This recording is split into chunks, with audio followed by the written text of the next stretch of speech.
everybody, welcome back. This week I'd like to talk to you a little bit about the backswing on both the forehand and the backhand ground stroke.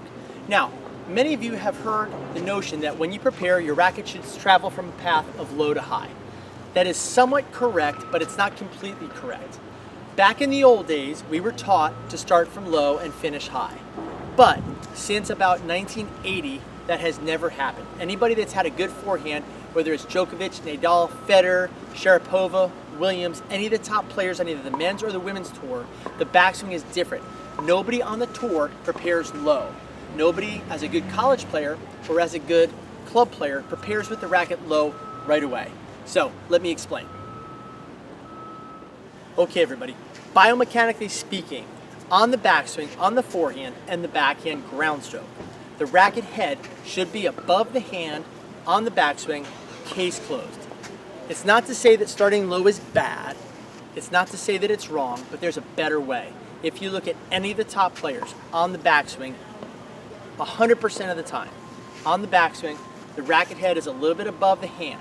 So what we're going to do is we're going to create that situation where the racket head is up, it's going to drop, it's going to flip, and come around and accelerate. Those of you that have heard the notion that you should start low and finish high, it's okay maybe on a fastball that's coming in, and that's it.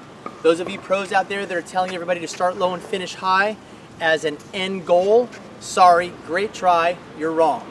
If you look at any of the top pros on the backswing, 100% of the time, the racket head should be above the wrist, it drops, then we accelerate and go forward. Again, case closed.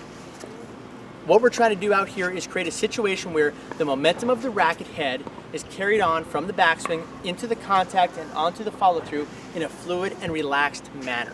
Again, it's so important on your backswing to make sure that the racket is in the right spot. Again, if you've been told to start low and finish high, great try, throw it out the window, does not work, I'll stake my career on it. On the backswing, the racket head's got to be above the hand, drop it, and go through from there. There are a lot more details to the forehand and the backhand ground stroke, and all I want to do is go out there and help everybody on the planet that loves tennis learn the game the right way, okay? It's time for teaching to catch up from 1970 into the modern time. The pros that play the game today dictate the way the game should be taught.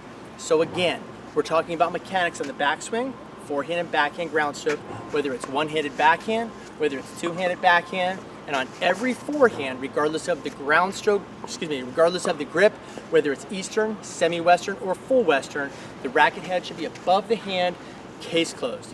Inbox me if you have some questions about that, but again, all we're trying to do is take the game that we love, the game of tennis, and make sure it's taught the correct way.